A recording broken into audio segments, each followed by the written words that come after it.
ওরা ছাত্র মেরে চেয়েছিল থাকতে ক্ষমতায়, ওরা আলেম মেরে চেয়েছিল থাকতে ক্ষমতায়, থাকিতে পারে না আলেমরা পালায় না তো জালেম পালায়। ঠিক কিনা?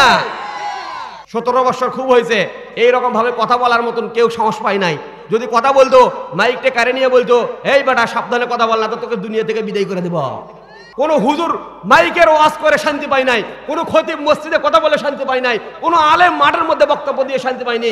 এই 17 বছর তারা এমন ভাবে নির্যাতন করেছে, এমন ভাবে জুলুম করেছে, কোন আলেমকে তারা শান্তিতে ঘুমাতে দেয় নাই। দাড়িয়া টুপি দেখলেই জামাত শিবির। কি কথা কয় না করে? দাড়িয়া টুপি দেখলেই কি জামাত শিবির। ধর ধর ধর ধর ধর ধর ধর ধরে ধরে জবাই কর, স্লোগান দিছে কিনা বলেন? হ্যাঁ, যারা বলেছিল ধর ধর ধর টুপিওয়ালা ধর ধরে ধরে জবাই কর, আল্লাহ তাআলা বলে তারা বৈধ সন্তান নয়, তারা হলো অবৈধ বাবার জারজ সন্তান। কি কি সন্তান? জারজ সন্তান। এই 17 বছর নির্যাতন, অপমান, নির্যাতিত হওয়ার পরে আজকে এই দ্বিতীয় বছরে মানুষ খুল্লুম খেলা ভাবে প্রকাশ্যভাবে কথা বলতে পারতেছে। তাদেরকে তো দুনিয়া থেকে, তাদেরকে তো এমন ভাবে লাঞ্ছিত নিয়ে তারা দেশ থেকে পালাছে।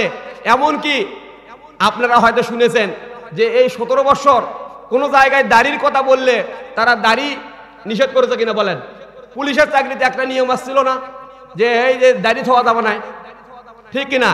তারা নিয়ম পাশ করেছিল যে কোনো মুসলমান দাড়ি থুতে পারবে না। আবার 17 বছর পর যখন পালাতে যায় তখন দাড়ি থুয়ে পালানোর চেষ্টা করে।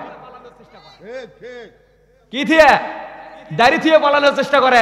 হাই রে আল্লাহর কি খেলা বাহে! আর দাড়ি থুয়ে এমন ভাবে টাকা চলে যায় না। হ্যাঁ, আমি তো ব্যবসা করি, তো আমার এক ব্যাপারী ওই আমার কাছ থেকে 10 লক্ষ টাকার পাট নিয়েছিল। কয় লক্ষ টাকার?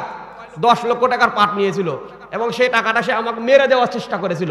এখনো 66,000 টাকা পাবো, যার কাছে আমি এখনো 66,000 টাকা পাবো। এর নামও সাদ্দাম, আমার নামও সাদ্দাম।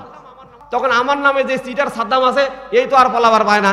2-3 বছর পরে একে আমি দেখি না, 2 বছর পরে সেই দিন দেখি এই ব্যক্তি দাড়ি থুছে। কি থুছে? দাড়ি থুছে, এমন দাড়ি হয়েছে মনে হয় পীর সাহেব। কি একটা দরবেশ আছে না, এর নাম কি? একটা দরবেশ, কি নাম? সালমান, এফএম সালমান খান দরবেশ। এই দরবেশের মতন হয়েছে। আমি ওই দিক দিয়ে মোটরসাইকেল নিয়ে আসতেছি, সালাম দিতে, আসসালামু আলাইকুম। আমি তো দেখে চিনতে পারি না কোন দরবেশ সালাম দেয় রে। ভালো করে তাকে দিতে, ও রে তুই তুই সেই বাটপার। হ্যাঁ, এখন কোথায় গেলি? ওরা ছাত্র মেরে চেয়েছিল থাকতে ক্ষমতায়, ওরা আলেম মেরে চেয়েছিল থাকতে ক্ষমতায়, থাকিতে পারে না আলেমরা পালায় না তো জালেম পালায়। ঠিক কিনা?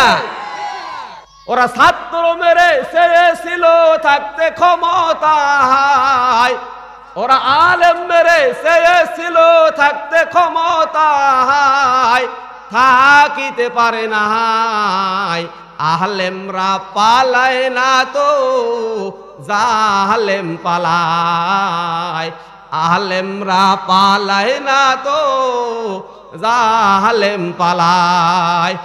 আমার দেশের জনগণ 5 আগস্ট হয়ে গেল জালিমের পতন। কথা বলেন ঠিক কিনা?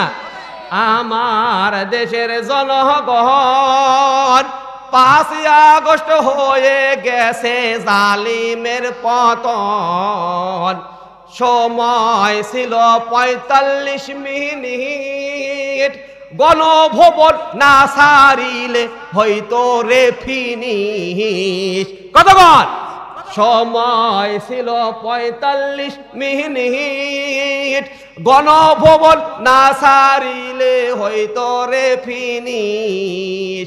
এ দূরের গর্ত নাই, লুকাবারও জায়গা নাই, এ দূরের গর্ত নাই, পালাবারও জায়গা নাই, তাই দিল্লি চলে যায় আলেমরা পালায় না তো হাসিনা পালায়। কতক্ষণ ঠিক কিনা?